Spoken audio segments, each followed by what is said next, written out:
नमस्कार दोस्तों, स्वागत है आपका मेरे यूट्यूब चैनल धमाका जीके पर। दोस्तों आज मैं आपको करवाने जा रही हूँ सामान्य ज्ञान दर्पण बुक के दिसंबर मंथ के एडिशन में दिए गए सारभूत तत्वकोश के प्रश्नों को। दोस्तों सारभूत तत्वकोश में विभिन्न विषयों से प्रश्न दिए जाते हैं जो कि आपकी परीक्षाओं में कई बार पूछे गए होते हैं और आगे भी आपकी होने वाली परीक्षाओं में इनमें से प्रश्न आपसे पूछे जा सकते हैं। इसलिए आप इन प्रश्नों की वीडियो को पूरा जरूर देखें और वीडियो में दिए गए कंटेंट पसंद आए तो प्लीज वीडियो को लाइक और शेयर जरूर करें और मेरे यूट्यूब चैनल धमाका जीके को सब्सक्राइब जरूर करें। इससे आगे भी आपको मेरी एग्जाम रिलेटेड वीडियो मिलते रहे। चलिए दोस्तों वीडियो शुरू करते हैं। दोस्तों सारभूत तत्वकोश में हमारा पहला विषय है भारतीय इतिहास एवं संस्कृति से संबंधित प्रश्नों का। दोस्तों हमारा पहला प्रश्न है, मानव द्वारा सर्वप्रथम प्रयुक्त अनाज कौन सा था? आंसर है दोस्तों इसका जौ। मानव द्वारा सर्वप्रथम प्रयुक्त अनाज कौन सा था? आंसर दोस्तों इसका जौ। दूसरा प्रश्न है, किस वेद में सर्वप्रथम जीवन का विज्ञान का उल्लेख मिलता है? आंसर दोस्तों इसका अर्थवेद में। किस वेद में सर्वप्रथम जीवन का विज्ञान का उल्लेख मिलता है? अर्थवेद में। अर्थवेद में जीवन का विज्ञान का उल्लेख मिलता है। तीसरा प्रश्न है, महात्मा बुद्ध की प्रथम शिष्या कौन बनी थी? महाप्रजापति गौतमी। महाप्रजापति गौतमी जो है वो महात्मा बुद्ध की जो है वो प्रथम शिष्या बनी थी। चौथा प्रश्न है, हरेक वंश के किस शासक के शासन काल में राजगृह में प्रथम बौद्ध संगति का आयोजन किया गया था? हरेक वंश के किस शासक के शासन काल में राजगृह में प्रथम बौद्ध संगति का आयोजन किया गया था? दोस्तों आंसर इसका अजातशत्रु। अजातशत्रु के शासनकाल में 483 ईसा पूर्व में प्रथम बौद्ध संगति का आयोजन किया गया था। तो दोस्तों जो इस बौद्ध संगति के जो अध्यक्षता की थी वो महाकश्यप ने की थी। महाकश्यप ने की थी और ये हुई थी 483 ईसा पूर्व में पहली बौद्ध संगति।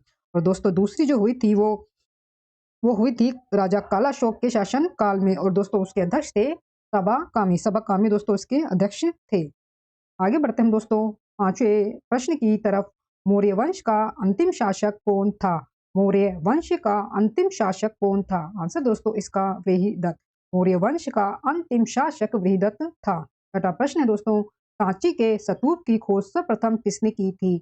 आंसर दोस्तों इसका जनरल टेलर ने 1818 ईस्वी में।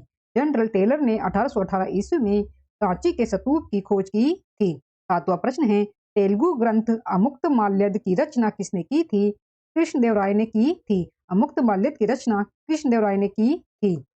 दीवान वकूफ नामक वे विभाग की स्थापना किसने की थी? जलालुद्दीन खिलजी ने। जलालुद्दीन खिलजी ने। हुमायूं द्वारा स्थापित खगोलीय वेधशाला कहाँ स्थित थी? हुमायूं द्वारा स्थापित खगोलीय वेधशाला कहाँ स्थित थी? दोस्तों आंसर इसका दीनपनाह में। दीनपनाह में।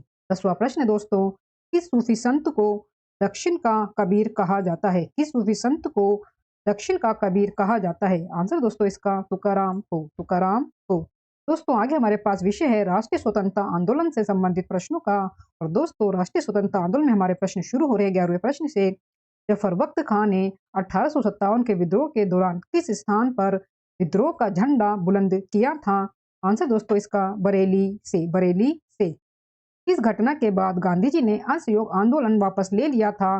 चोरी चोरा कांड के बाद। नमक सत्याग्रह के दौरान गांधी जी के गिरफ्तार हो जाने पर आंदोलन का नेतृत्व किसने किया था? अब्बास तैयब जी ने। अब्बास तैयब जी ने। नमक सत्याग्रह के दौरान गांधी जी के गिरफ्तार हो जाने के बाद जो है आंदोलन का जो नेतृत्व है वो किया था अब्बास तैयब जी ने।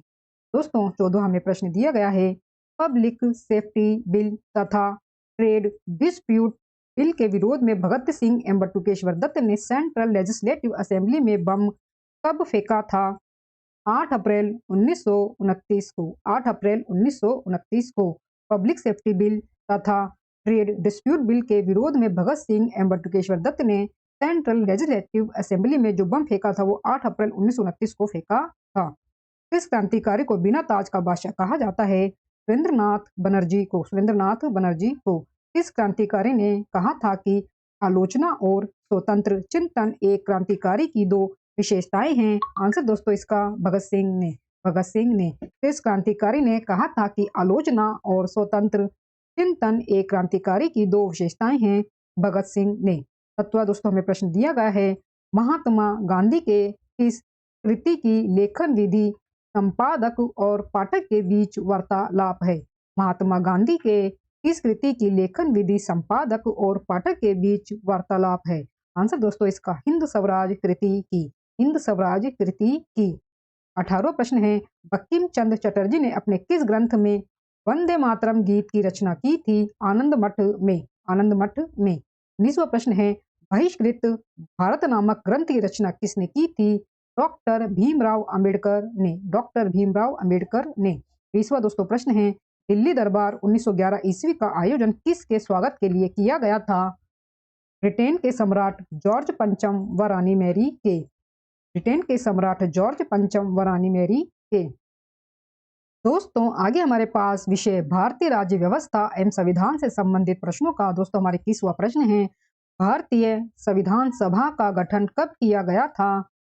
कैबिनेट मिशन योजना के तहत 1946 के अंतर्गत। कैबिनेट मिशन योजना 1946 के अंतर्गत। भारतीय संविधान सभा का गठन कैबिनेट मिशन योजना 1946 के अंतर्गत किया गया था। 22वां प्रश्न है, भारतीय संसदीय प्रणाली ब्रिटिश संसदीय प्रणाली से इस बात में भिन्न है कि भारत में किस प्रकार की प्रणाली है? न्यायिक पुनर्विलोकन जुडिशियल रिव्यू की प्रणाली है। न्यायिक पुनर्विलोकन जुडिशियल रिव्यू की प्रणाली है। 23वां दोस्तों हमें प्रश्न दिया गया है, राष्ट्रपति की सिफारिश के बगैर कोई विधेयक जो कर लगाता है विधायिका में नहीं रखा जा सकता है, यह प्रावधान संविधान के किस अनुच्छेद के अंतर्गत आता है? आंसर दोस्तों इसका अनुच्छेद 117 के अंतर्गत। राष्ट्रपति की सिफारिश के बगैर कोई विधेयक जो कर लगाता है विधायिका में नहीं रखा जा सकता है, यह प्रावधान संविधान के किस अनुच्छेद के अंतर्गत आता है? आंसर दोस्तों इसका अनुच्छेद 117 के अंतर्गत। 24वां प्रश्न है, संवैधानिक प्रावधानों को संघीय संसद या राज्य विधान पालिकाओं द्वारा बनाए गए नियमों कानूनों पर प्राथमिकता कौन प्रदान करता है? अनुच्छेद 13। अनुच्छेद 13। संवैधानिक प्रावधानों को संघीय संसद राज्य विधान पालिकाओं द्वारा बनाए गए नियमों कानूनों पर प्राथमिकता कौन प्रदान करता है? अनुच्छेद 13 प्रदान करता है। दोस्तों वीडियो में दिए गए कंटेंट पसंद आ रहा हो तो प्लीज वीडियो को लाइक और शेयर जरूर करें और मेरे यूट्यूब चैनल धमाका जीके को सब्सक्राइब जरूर करें, जिससे आगे भी आपको मेरी एग्जाम रिलेटेड वीडियो मिलते रहे। दोस्तों आगे हमारे पास 25वां प्रश्न, समान कार्य के लिए समान वेतन भारत के संविधान में सुनिश्चित किया गया एक कौन सा अंग है? आंसर इसका राज्य के नीति निर्देशक सिद्धांतों का अंग में। राज्य के नीति निर्देशक सिद्धांतों के अंग में दोस्तों ये निश्चित किया गया है समान कार्य के लिए समान वेतन। अगला प्रश्न है दोस्तों 26वां प्रश्न, भारत का कार्यपालिका अध्यक्ष कौन है? राष्ट्रपति। राष्ट्रपति। भारत के राष्ट्रपतियों में दर्शासनिक राजा अथवा दर्शासनिक शासक के रूप में किसे जाना जाता है? डॉक्टर राधा कृष्णन को। डॉक्टर राधा कृष्णन को। सूचना का अधिकार अधिनियम 2005 किससे संबंधित है? नामित शर्मा बनाम भारत संघ से। नामित शर्मा बनाम भारत संघ से। 29वां प्रश्न है, सर्वोच्च न्यायालय में न्यायाधीश नियुक्त होने के लिए व्यक्ति को कम से कम उच्च न्यायालय का एडवोकेट कितने वर्ष का होना चाहिए? 10 वर्ष तक। सर्वोच्च न्यायालय में न्यायाधीश नियुक्त होने के लिए व्यक्ति को कम से कम उच्च न्यायालय का एडवोकेट कितने वर्ष का होना चाहिए? कम से कम 10 वर्ष तक। 20वां प्रश्न है, भारत के राष्ट्रपति मूल अधिकारों के कार्यान्वयन को स्थगित कर किसके अंतर्गत कर सकते हैं? आंसर दोस्तों इसका अनुच्छेद 20 व 21 के अतिरिक्त अनुच्छेद 359 के अंतर्गत। भारत के राष्ट्रपति मूल अधिकारों के कार्यान्वयन को स्थगित किसके अंतर्गत कर सकते हैं? अनुच्छेद 20 व 21 के अतिरिक्त, मतलब इन्हें छोड़कर। इसका आंसर दोस्तों अनुच्छेद 359 के अंतर्गत भी जो है उसको स्थगित कर सकते हैं मूल अधिकारों के कार्यान्वयन को। 20 व 21 के अंतर्गत तो होते ही हैं दोस्तों, इसके अलावा 359 के अंतर्गत भी जो है वो स्थगित किए जा सकते हैं मूल अधिकार। दोस्तों आगे हमारे पास विषय पर्यावरण एवं जैव विविधता। और दोस्तों पर्यावरण एवं जैव विविधता में हमारे प्रश्न शुरू हो रहे हैं 31वें प्रश्न से। भारत में पर्यावरण संरक्षण अधिनियम कब पारित हुआ था? 1986 में। भारत में पर्यावरण संरक्षण अधिनियम कब पारित हुआ था? 1986 में। 32वां प्रश्न है, राष्ट्रीय पर्यावरण अभियांत्रिकी शोध संस्थान नीरी किस राज्य के शहर में अवस्थित है? नागपुर महाराष्ट्र में। नागपुर महाराष्ट्र में। 33वां प्रश्न है, सर्वप्रथम पारिस्थितिकी तंत्र इकोसिस्टम की संकल्पना किसके द्वारा प्रस्तावित की गई थी? एजी टॉन्सले के द्वारा 1935 में। एजी टॉन्सले के द्वारा 1935 में सर्वप्रथम पारिस्थितिकी तंत्र इकोसिस्टम की संकल्पना जो है वो प्रस्तावित की गई थी। 34वां प्रश्न है, पारिस्थितिकी पदछाप के माप की इकाई क्या है? भूमंडलीय हेक्टर। भूमंडलीय हेक्टर। पारिस्थितिकी पदछाप के माप की इकाई क्या है? भूमंडलीय हेक्टर। 35वां प्रश्न है, पारिस्थितिकी तंत्र इकोसिस्टम में सबसे उच्चतम पोषण स्तर पर कौन प्राप्त करता है? सर्वाहारी ओमनीवोरस को। पारिस्थितिकी तंत्र में सबसे उच्चतम पोषण स्तर पर कौन प्राप्त करता है? सर्वाहारी ओमनीवोरस को। 36वां प्रश्न है, भारतीय राष्ट्रीय जैविक विविधता प्राधिकरण कब स्थापित किया गया था? वर्ष 2003 में, चेन्नई में। 37वां प्रश्न है दोस्तों, भारतीय संसद द्वारा जैव विविधता अधिनियम कब पारित किया गया था? दिसंबर 2002 में। दिसंबर 2002 में जैव विविधता अधिनियम जो है वो भारतीय संसद के द्वारा पारित किया गया था। किस महाद्वीप में उष्णकटिबंधीय पर्णपाती वनों का विस्तार अधिक है? एशिया महाद्वीप में। Indian institute of ecology and environment कहाँ स्थित है? नई दिल्ली में। प्रतिष्ठित टाइलर पुरस्कार किस क्षेत्र में प्रदान किया जाता है? आंसर दोस्तों इसका पर्यावरण सुरक्षा में दोस्तों टाइलर जो है पुरस्कार वो प्रदान किया जाता है। और दोस्तों जो टाइलर पुरस्कार है इसकी जो स्थापना की गई थी वो वर्ष 1973 में की गई थी। 1973 में दोस्तों टाइलर पुरस्कार की जो स्थापना की गई थी, तो दोस्तों इसकी स्थापना की गई थी जॉन और एलिस टाइलर के द्वारा। 1973 में दोस्तों जो है इसकी स्थापना की गई थी। तो दोस्तों इसे लॉन्च किया गया था रोनाल्ड रीगन के द्वारा 1973 में। दोस्तों आगे हमारे पास विषय जलवायु परिवर्तन एवं आपदा से संबंधित प्रश्न दोस्तों हम इसमें दिए गए हैं। 41वां प्रश्न है, वर्ष 1994 में विश्व पर्यावरण सम्मेलन कहाँ आयोजित किया गया था? आंसर दोस्तों इसका क्योटो में। दोस्तों जो क्योटो में सम्मेलन हुआ था वो 1994 में नहीं हुआ था, वो 1997 में हुआ था। तो मिस प्रिंट हो सकता है यहाँ पर 1997 आएगा। 1997 में जापान के क्योटो में दोस्तों ये हुआ था विश्व पर्यावरण सम्मेलन। तो दोस्तों जो है ये फरवरी 2005 में ये लागू हुआ था। 1997 में सम्मेलन हुआ था। क्योटो प्रोटोकॉल जिसे कहा जाता है, ये क्योटो जो प्रोटोकॉल है ये फरवरी 2005 में जो है लागू हुआ था। दोस्तों ये हुआ था ग्रीन हाउस गैसों को सीमित करने और कम करने के लिए। और इसके अलावा जापान में एक अन्य सम्मेलन भी हो रखा है विश्व पर्यावरण वाला ही, वो हो रखा है आपके नागोया में, जापान के नागोया में। वो हुआ था आपका नागोया में जो हुआ था, जापान के जो नागोया में हुआ था, जिसे नागोया प्रोटोकॉल कहा जाता है, वो हुआ था आपका 2010 में।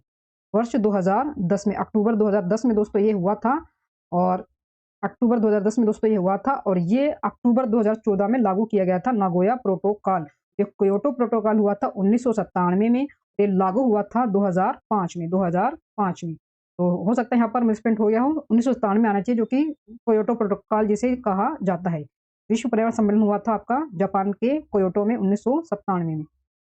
आगे दोस्तों हमारे पास प्रश्न है 42वां प्रश्न, जलवायु परिवर्तन पर संयुक्त राष्ट्र संघ का कन्वेक्शन ढांचा किससे संबंधित है? ग्रीन हाउस गैसों के उत्सर्जन में कमी से। जलवायु परिवर्तन पर संयुक्त राष्ट्र संघ का कन्वेक्शन ढांचा किससे संबंधित है? ग्रीन हाउस गैसों के उत्सर्जन में कमी से। 43वां दोस्तों प्रश्न है, लक्ष्याधीन विकासशील देशों को उनकी विकास नीतियों और बजटों में जलवायु परिवर्तन के एकीकरण हेतु कौन प्रदान करता है? तकनीकी एवं वित्तीय सहायता। 44वां प्रश्न है, पर्यावरण में ग्रीन हाउस प्रभाव में वृद्धि किसके कारण होती है? कार्बन डाइऑक्साइड के कारण। पर्यावरण में ग्रीन हाउस प्रभाव में जो वृद्धि है वो किसके कारण होती है? कार्बन डाइऑक्साइड के कारण। जलवायु परिवर्तन और पृथ्वी को बचाने की आवश्यकता के बारे में जागरूकता लाने हेतु world wide fund for nature WWF यानी कि world wide fund for nature किसके द्वारा आयोजित किए जाने वाला एक विश्वव्यापी आंदोलन है? आंसर दोस्तों इसका पृथ्वी कॉल अर्थ आवर।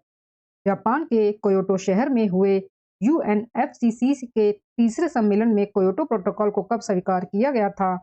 11 दिसंबर 1997 को। दोस्तों स्वीकार तो ये 2005 में हुआ था, बाकी जो सम्मेलन है ये 1997 में हुआ था। ये 1997 में ये सम्मेलन जो है दोस्तों ये हुआ था। तो ये हो सकता है जो कि आपका ऊपर मिसप्रिंट हो गया था। 1997 में दोस्तों सम्मेलन हुआ था और 2005 में दोस्तों ये जो है लागू किया गया था। आगे दोस्तों हमारे पास प्रश्न है, जैव विविधता अभिसमय convention on biological diversity CBD एक पूरक प्रोटोकॉल जो जैव प्रौद्योगिकी द्वारा उत्पन्न जीवित संशोधित जीवों द्वारा उत्पन्न संभावित खतरों से जैव विविधता की रक्षा करने हेतु किससे प्रतिबद्ध है? Cartagena protocol. कार्बन क्रेडिट का दृष्टिकोण किसके द्वारा शुरू हुआ? क्योटो प्रोटोकॉल से। कार्बन क्रेडिट का दृष्टिकोण किसके द्वारा शुरू हुआ? क्योटो प्रोटोकॉल से। वन कार्बन भागीदारी सुविधा विश्व बैंक का एक कार्यक्रम कब प्रारंभ हुआ था? जून 2008 में, जून 2008 में। दोस्तों वीडियो में दिए गया कंटेंट पसंद आ रहा हो तो प्लीज वीडियो को लाइक और शेयर जरूर करें और मेरे यूट्यूब चैनल धमाका जीके को सब्सक्राइब जरूर करें, जिससे आगे भी आपको मेरी एग्जाम रिलेटेड वीडियो मिलती रहे। दोस्तों आगे हमारे पास 50वां प्रश्न, United nation framework convention on climate change UNFCCC एक अंतरराष्ट्रीय संधि है जिसका गठन कब हुआ था? आंसर दोस्तों इसका रियो डी जनेरियो में 1992 में संयुक्त राष्ट्र संघ के पर्यावरण और विकास सम्मेलन में। रियो डी जनेरियो में 1992 में संयुक्त राष्ट्र संघ के पर्यावरण और विकास सम्मेलन में। आगे दोस्तों हमारे पास विषय भारत एवं विश्व का भूगोल से संबंधित प्रश्नों का हमारा प्रश्न है। 51वां प्रश्न, गुजरात के सबसे पश्चिमी गांव और अरुणाचल प्रदेश के सबसे पूर्वी छोर पर स्थित वालांग के समय में कितने घंटे का अंतराल होगा? 2 घंटे का। 2 घंटे का। शिवालिक श्रेणी का निर्माण कौन से युग में हुआ है? कैनोजोइक यानी कि प्लायोसीन युग में। भारत का औसत समुद्र तल किससे नापा जाता है? चेन्नई तट से। चेन्नई के तट से। दोस्तों हमारे पास 54वां प्रश्न है, शोम्पेन जनजाति कहाँ पाई जाती है? निकोबार द्वीप समूह में शोम्पेन जनजाति पाई जाती है दोस्तों निकोबार द्वीप समूह में। अलकनंदा तथा भागीरथी का संगम किसमें होता है? देवप्रयाग में। भारतवर्ष में सर्वाधिक वर्षा करने वाला कौन सा क्षेत्र है? पश्चिमी घाट, हिमालय क्षेत्र तथा मेघालय। किसी स्थान का मानक समय निर्धारित करने का क्या आधार होता है? प्रध्यान मध्याह्न रेखा होता है। किसी स्थान का मानक समय निर्धारित करने का आधार जो होता है वो प्रध्यान मध्याह्न रेखा होता है। राय नदी के किनारे अवस्थित कौन सा पर्वत है? Black forest. राय नदी के किनारे अवस्थित कौन सा पर्वत है? Black Forest. Black Forest. शैतान का golf course Devil's Golf Course नाम से प्रसिद्ध मृत्यु की घाटी यानी कि डेथ वैली कहाँ स्थित है? यूएसए में। यूएसए में। 60वां प्रश्न है, वह कौन सा देश है जिसकी समुद्र तट रेखा सर्वाधिक लंबी है? कनाडा की। कनाडा देश की समुद्र तट रेखा सर्वाधिक लंबी है। दोस्तों आगे हमारे पास विषय भारतीय अर्थव्यवस्था से संबंधित प्रश्नों का हमारा 61वां प्रश्न है, भारत में किन उद्यमों हेतु लाइसेंसिंग प्रणाली का आधार था? उद्योग अधिनियम 1951। उद्योग अधिनियम 1951। हजीरा उर्वरक कारखाना किस पर आधारित है? प्राकृतिक गैस पर। अखिल भारतीय खादी और ग्रामीण बोर्ड की स्थापना किस योजना में की गई थी? प्रथम योजना में। प्रथम योजना में। अखिल भारतीय खादी और ग्रामीण बोर्ड की स्थापना किस योजना में की गई थी? प्रथम योजना में। 64वां दोस्तों हमें प्रश्न दिया गया है, संघीय सरकार के बजटों में राजकोषीय घाटे के बड़े भाग की पूर्ति कैसे की जाती है? कागजी मुद्रा छाप कर। कागजी मुद्रा छाप कर। आयकर अधिनियम की धारा 88 के अंतर्गत कर छूटों को समाप्त करने की अनुशंसा किस कमेटी ने की थी? केलकर कमेटी ने। केलकर कमेटी ने। किसान विकास पत्र, राष्ट्रीय बचत पत्र, लोक भविष्य निधि एवं यूनिट लिंक इंश्योरेंस प्लान में से किस पर कोई आयकर छूट नहीं है? आंसर दोस्तों इसका किसान विकास पत्र पर। किसान विकास पत्र पर। 12वीं पंचवर्षीय योजना 2012-17 का मुख्य उद्देश्य क्या था? आंसर दोस्तों इसका तीव्रतर, अधिक समावेशी और धारणीय विकास। तीव्रतर, अधिक समावेशी और धारणीय विकास 12वीं पंचवर्षीय योजना जो कि 2012 से 17 तक रही थी, इसका मुख्य उद्देश्य ये था।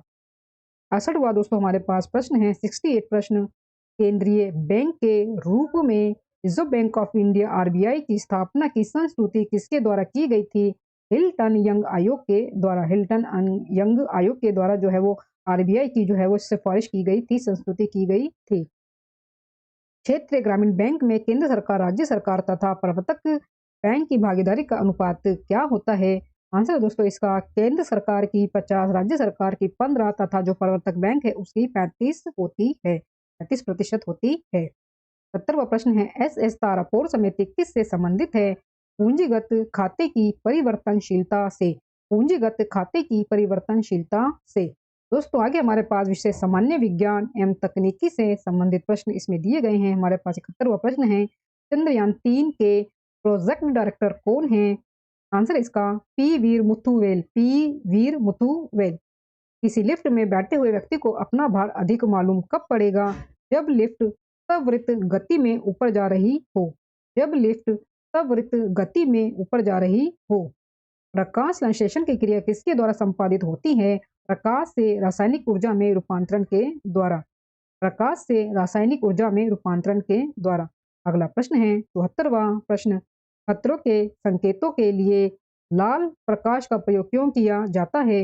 आंसर है दोस्तों इसका, इसका प्रकीर्णन सबसे कम होता है। इसका प्रकीर्णन सबसे कम होता है।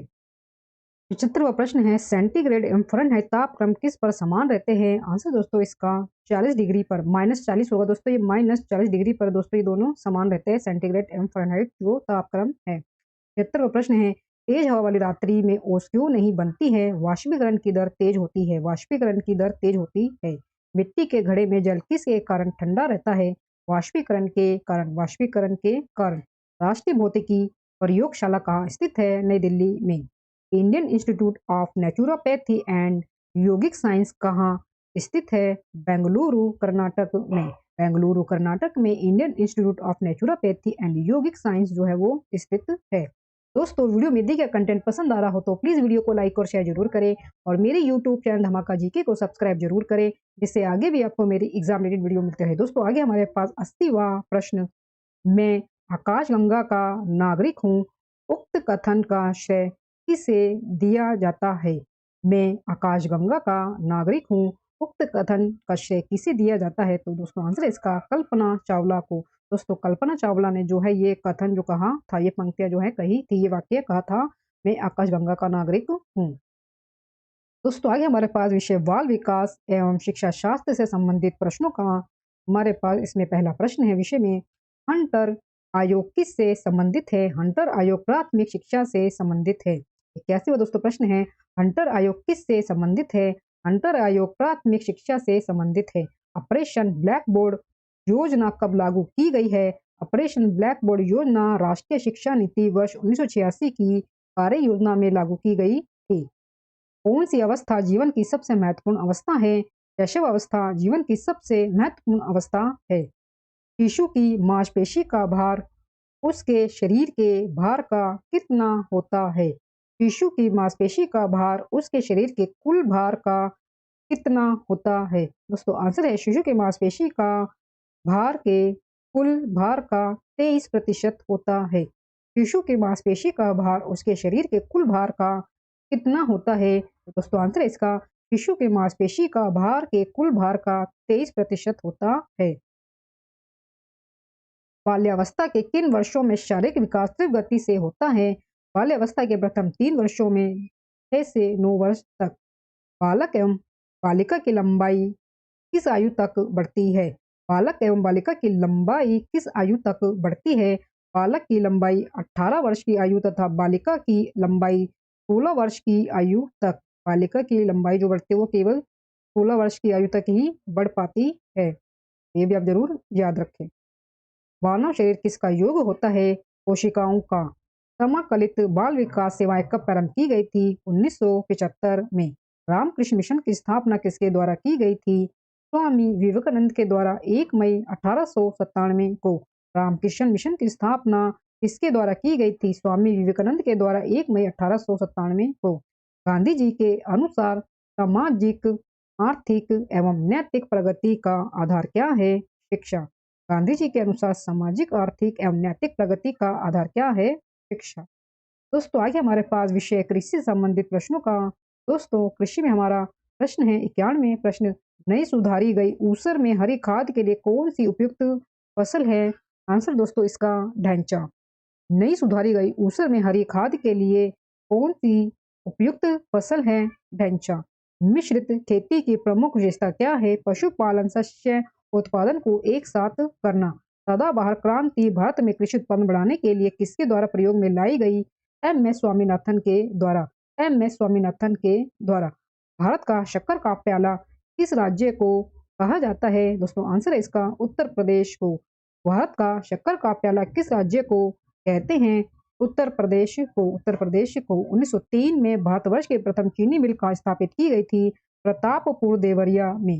राष्ट्रीय डेयरी शोध संस्थान कहाँ स्थित है? करनाल हरियाणा में। राष्ट्रीय डेयरी शोध संस्थान कहाँ स्थित है? करनाल हरियाणा में। 97वें प्रश्न दोस्तों, भारत में 3 शीर्ष मक्का उत्पादक राज्य कौन से हैं? कर्नाटक, मध्य प्रदेश एवं महाराष्ट्र। भारत में 3 शीर्ष मक्का उत्पादक राज्य कौन से हैं? कर्नाटक, मध्य प्रदेश एवं Maharashtra. Hand book of agriculture किसके द्वारा प्रकाशित की जाती है? भारतीय कृषि अनुसंधान परिषद के द्वारा। महात्मा गांधी राष्ट्रीय ग्रामीण रोजगार गारंटी अधिनियम कब लागू हुआ था? वर्ष 2006 में। कृषि एवं ग्रामीण विकास क्रियाओं की सभी प्रकार की साख आवश्यकताओं की पूर्ति करने वाली कौन सी संस्था है? नाबार्ड। दोस्तों आंसर है इसका नाबार्ड। कृषि एवं ग्रामीण विकास क्रियाओं की सभी प्रकार की साख आवश्यकताओं की पूर्ति करने वाली कौन सी संस्था है? नाबार्ड। दोस्तों आगे हमारे पास विषय खेलकूद से संबंधित प्रश्नों का। तो दोस्तों इसमें हमारा 101 प्रश्न है।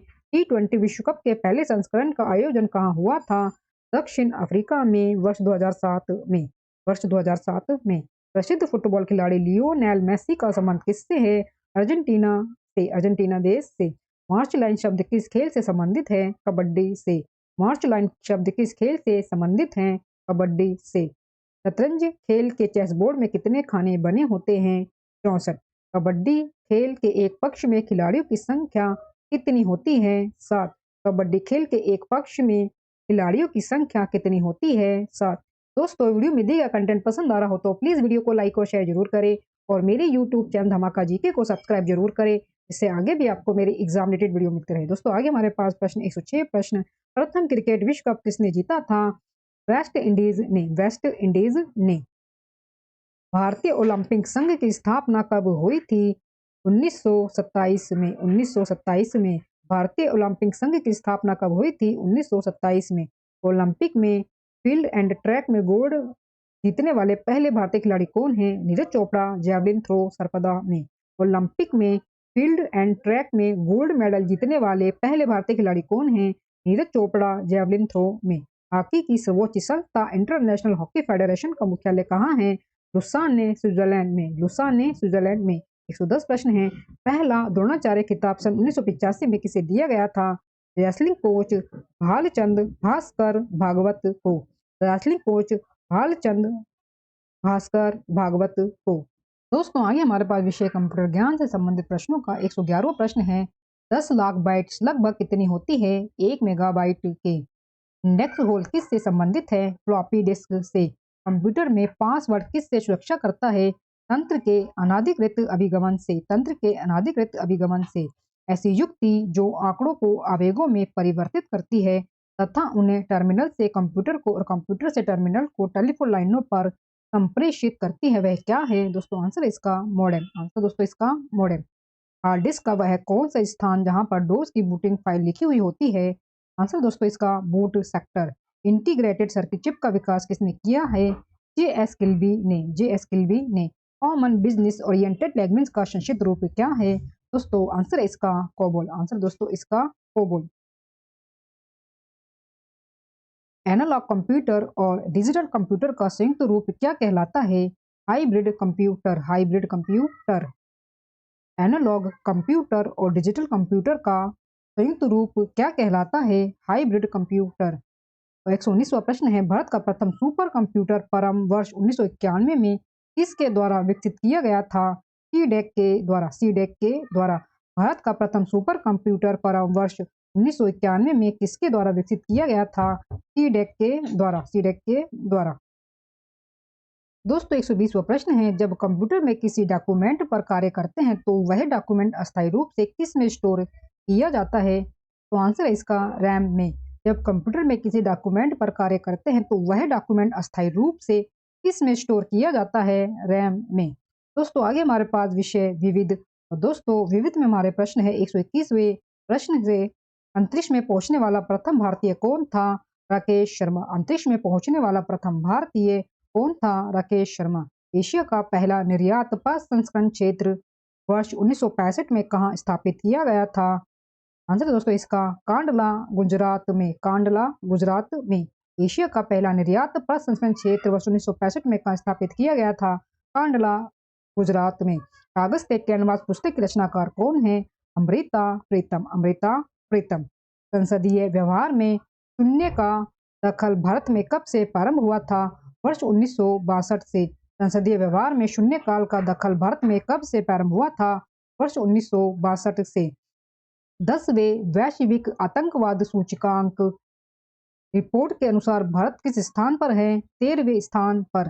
10वें वैश्विक आतंकवाद सूचकांक रिपोर्ट के अनुसार भारत किस स्थान पर है? 13वें स्थान पर। 126वां प्रश्न है 20 मार्च 2023 को जारी वर्ल्ड हैप्पीनेस रिपोर्ट के अनुसार विश्व का सबसे खुशहाल देश कौन सा है? आंसर दोस्तों इसका फिनलैंड। फिनलैंड। टाइम्स पत्रिका ने 2023 की विश्व के महानतम स्थलों की सूची में भारत के किन किन स्थानों को शामिल किया है? मयूरभंज और लद्दाख को। टाइम्स पत्रिका ने 2023 की विश्व के महानतम स्थलों की सूची में भारत के किन किन स्थानों को शामिल किया है? मयूरभंज और लद्दाख को।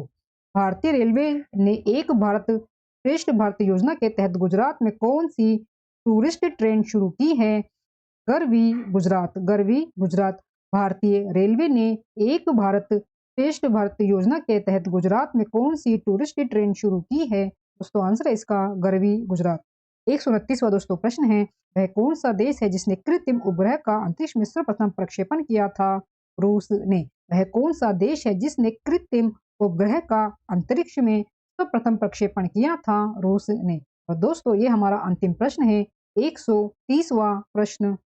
सूर्य किरण युद्ध अभ्यास किन दो देशों के बीच आयोजित होने वाला युद्धाभ्यास है? भारत और नेपाल देश के बीच। सूर्य किरण युद्ध अभ्यास किन दो देशों के बीच आयोजित होने वाला युद्धाभ्यास है? भारत और नेपाल देश के बीच।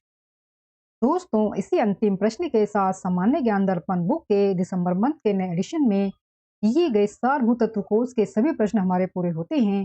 दोस्तों वीडियो में दिया गया कंटेंट पसंद आया हो तो प्लीज वीडियो को लाइक और शेयर जरूर करें और मेरे यूट्यूब चैनल धमाका जीके को सब्सक्राइब जरूर करें जिससे आगे भी आपको मेरी एग्जाम रिलेटेड वीडियो मिलते रहे। दोस्तों मिलते हैं नेक्स्ट वीडियो में टॉपिक के साथ, तब तक के लिए धन्यवाद।